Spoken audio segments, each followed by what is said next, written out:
Olá pessoal, sejam bem-vindos a mais uma aula. E a aula de hoje eu vou esclarecer a dúvida: qual a diferença entre prejuízo fiscal e saldo negativo? Vou até pegar um gancho, do que a professora Dani falou no vídeo passado, que ela explicou pra gente muito bem o que é o prejuízo fiscal e também como que a gente manuseia ele na ECF. E para ajustar inclusive o erro que fica dando lá no M410, né? Mas muita gente ainda continua com dúvida e qual que é a diferença entre esse prejuízo fiscal e o saldo negativo? Vamos lá. Pessoal, começando pelo prejuízo fiscal, que tanto é o prejuízo fiscal do imposto de renda, ou base negativa da CSLL, que são a mesma coisa, só que um é para o imposto de renda e outro é para a contribuição social. O que é isso, afinal? Prejuízo fiscal, pessoal, nada mais é que quando a empresa ela faz a apuração dela, depois que ela faz toda a contabilidade, ela vai apurar um lucro ou um prejuízo contábil, E a empresa, depois de tudo isso, vai fazer as adições e as exclusões e ela vai chegar ou no lucro real, que a gente chama, ou num prejuízo fiscal. É decorrente da própria apuração do imposto de renda. Eu estou lá calculando, o meu lucro real, por exemplo, eu parto do meu lucro ou do meu prejuízo contábil, faço as minhas adições, faço as minhas exclusões, depois que eu faço todas as movimentações que o fisco me obriga, a fazer, eu chego lá no meu lucro real ou no meu prejuízo fiscal. Resumindo então, prejuízo fiscal e base negativa da CS é decorrente da própria apuração do imposto de renda ou da própria apuração da contribuição social. E aí, pessoal, o que a gente faz com esse valor? Imagina que eu dei prejuízo no ano de 2019. Quando eu for lá para o ano de 2020, a legislação ela me permite, se eu tiver lucro no ano seguinte, lucro real, depois que eu fiz toda a minha apuração, das minhas adições e as minhas exclusões, se eu tiver lucro real, eu posso compensar 30% desse lucro com o meu prejuízo do ano anterior.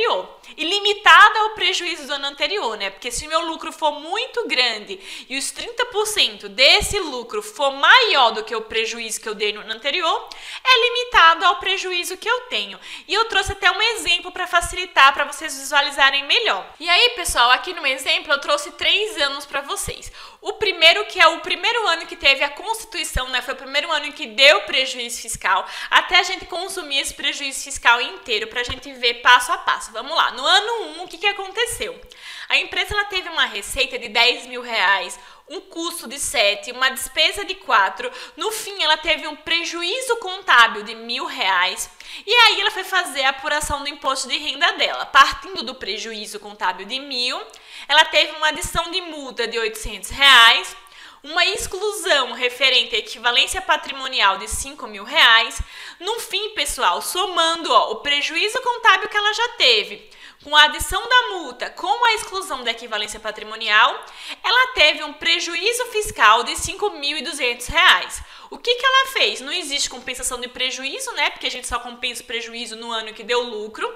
Ela vai guardar esses 5.200 aqui na parte B do LALUR e do LACS, que é aqui representado, 5.200, e vai levar esse saldo para o ano seguinte. Lá no ano 2, o que aconteceu?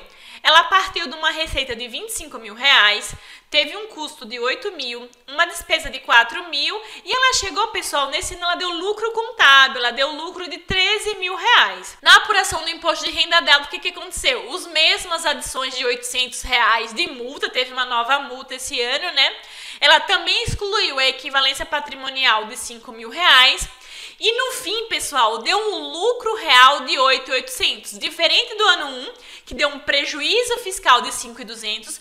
Logo, o que a gente já associa? Prejuízo fiscal é depois que eu faço a minha apuração do imposto de renda e a minha base é negativa, é um prejuízo. Assim, não vou calcular imposto de renda e contribuição social, porque no lucro real, quando eu tenho prejuízo, eu não pago imposto de renda nem CS. Nesse ano 1. No ano 2, eu tive uma base positiva, então eu tive lucro real. Nesse caso, eu vou poder compensar o prejuízo fiscal dos anos anteriores. Mas lembrando que a gente precisa fazer o cálculo do máximo permitido, que é 30% do lucro daquele ano.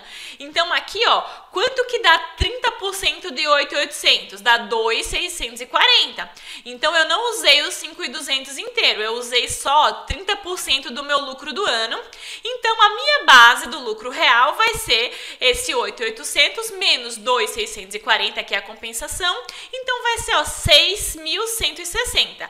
Eu vou calcular o meu imposto de renda e a minha contribuição social em cima desse valor aqui, de 6.160. E aí, pessoal, eu vou baixar uma parte do meu controle do Lalu e do Lax. No ano 1 tinha 5.200. Como eu usei 2.640, no ano 2 fica só a diferença entre 5.200 e 2.640, que essa diferença é 2.560, que é o teto que eu posso usar no ano seguinte, caso dê lucro, né? Sempre lembrando que é limitado ao 30% do lucro do ano. Então, pessoal, indo para o ano 3, o que aconteceu? A gente teve mais 25.000 de receita, 8.000 de custo, 4 de despesa e os mesmos 13.000 aqui de lucro, tá? Lucro contábil. E aí, apurando o imposto de renda, mais 800 de multa, menos 5.000 da exclusão da equivalência patrimonial, tivemos novamente um lucro real positivo, né, de 8.800. Lembra que no ano 2 a gente compensou 30% do 8.800, que foi 2.640. Aí aqui a gente poderia pensar o seguinte, eu vou compensar também 30% do 8.800, que também vai ser 2.640. Só que tem que tomar cuidado, pessoal, com o saldo que a gente tem lá no Lalu e no Lax da parte B, tá? Quanto a gente tem? A gente tem 2.560, que foi o saldozinho, ó, a diferença, tirando o que a gente já tinha usado no ano 2. Então, apesar de o contribuinte no ano 3 poder usar, compensar, né, 30%, que seria 2.640, ele não tem mais esse saldo. Ele só tem 2.560. Então, no ano 3, ele só vai, ó, compensar a diferença. E aí, a base dele, que vai ser tributável do IR e da CS, é 6.240. Se ele tivesse um valor maior aqui, por exemplo, sei lá, uns 3.000, ia acontecer a mesma coisa. Ele iria compensar 2.640 no ano 3 e ia se controlando a diferença sempre na parte B. Então, lembrando sempre dessas duas regras. Sempre o limite é 30% do lucro real, desde que você tenha esse saldo na sua parte B controlado. Combinado? E agora, e o saldo negativo, né? O que seria o saldo negativo? A gente já viu que o prejuízo fiscal é depois que eu apuro lá a minha apuração do imposto de renda e deu um valor negativo, deu um prejuízo. O saldo negativo, pessoal, apesar da palavra ter essa palavra negativo, não é quando a pessoa teve prejuízo. O que aconteceu aqui para a pessoa gerar um saldo negativo? Existem algumas hipóteses em que a empresa ela antecipa o pagamento do imposto. Por exemplo, quando a empresa opta por a estimativa e antecipação, né, que ela vai antecipando mês a mês aquele imposto, o imposto retido na fonte, tudo isso vai acontecendo mensalmente. O imposto de renda e a contribuição social definitivo, ele só é aquele lá no final do ano, depois que encerra toda a contabilidade da empresa lá em dezembro. Então, o que vai acontecer? Quando chegar lá no final, a empresa vai ver, eu tenho que pagar 10.000 reais, que é o meu imposto de renda definitivo do ano. Mas eu já antecipei 15.000 mais 5.000 de imposto de renda retido na fonte. Ou seja, eu antecipei 20.000 reais e o meu definitivo é só 10. Então, essa diferença chama-se de saldo negativo e esse saldozinho de 10 eu posso compensar com qualquer tributo federal via obrigação acessória, que é o PERDECOMP, né? Então, pessoal, saldo negativo sempre tem em mente, eu paguei a mais no ano. Lembra quando a pessoa física, né, a gente faz o nosso imposto de renda e o fisco tem que devolver o dinheiro pra gente, porque a gente às vezes foi retido mês a mês mais do que depois quando a gente calcula o nosso imposto de renda da pessoa física. É muito parecido, só que na pessoa jurídica a gente chama essa diferença paga maior durante o ano de saldo negativo. Eu também trouxe um exemplo para que vocês fiquem sem melhor. Vamos lá. Aqui o que a gente fez? Imagina que é uma empresa que optou por estimativa, né? Ele antecipou o tributo ali do imposto de renda mês a mês. E olha o que aconteceu. Em janeiro, ela devia 1.000, não tinha antecipado nada porque era o primeiro mês, ela tinha que pagar 1.000. No segundo mês, o valor devido era 1.500, ela já tinha antecipado 1.000 e ela pagou, 500 reais. E aqui em março, o saldo dela foi 1.200 a pagar, né, o valor devido. Como ela já tinha antecipado a 1.500, ela não precisou pagar nada. E aí foi indo mês a mês fazendo esse mesmo cálculozinho. Quando chegou lá em dezembro, novembro na verdade, ela teve um valor devido de R$4.000. E ela já tinha antecipado 3.500 no mês a mês. Ela pagou só a diferença dos R$500. Mas quando chegou lá em dezembro, o que aconteceu? Ela apurou o imposto de renda final dela, que deu R$3.100. E aí ela fez o cálculo. Nossa, eu apurei R$3.100. Só que quando eu fui olhar tudo que eu já tinha antecipado até novembro, eu já tinha antecipado R$4.000. Então, eu antecipei a mais durante esse ano do que o meu valor definitivo do imposto de renda, R$900.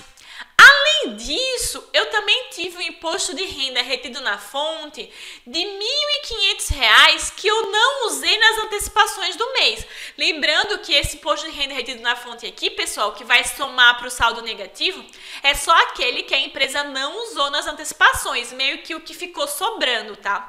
Então, ela vai fazer um cálculo. Tudo que eu antecipei a mais no mês a mês, mais tudo que eu tive de imposto retido na fonte que eu não usei, isso vai ser meu saldo negativo, que nesse caso foi 900 de antecipação a mais, 1.500 de IR fonte não utilizado. Ela teve um saldo negativo de R$2.400. Então esse R$2.400 é o saldo negativo, que é passível de compensação com outros tributos federais. Lembrando, pessoal, que uma coisa muito importante, e a gente até já comentou em postagens e outros vídeos, que esse saldo aqui, ele só pode ser utilizado depois da transmissão da ECF. Por isso que a gente fala muito, pessoal, eu sei que a ECF foi lá para setembro, mas se você puder transmitir a ECF antes, transmita se você tiver saldo negativo, porque você só pode utilizar depois da transmissão da ECF. Então, por isso é muito importante, tem saldo negativo, corre para entregar a ECF para poder compensar esses R$2.400 com outros impostos federais, tá, pessoal? Então, essa era a aula de hoje. Eu espero que tenha ficado clara essa diferença, espero que vocês tenham gostado. Se ainda tiver alguma dúvida ou sugestão de vídeos e temas, coloquem aqui embaixo. Se vocês não forem inscritos no canal, aproveite e se inscreve, porque a gente tá toda semana postando vídeos de temas interessantes, tirando dúvidas, trazendo atualizações para vocês. Essa foi a aula de hoje, até a próxima!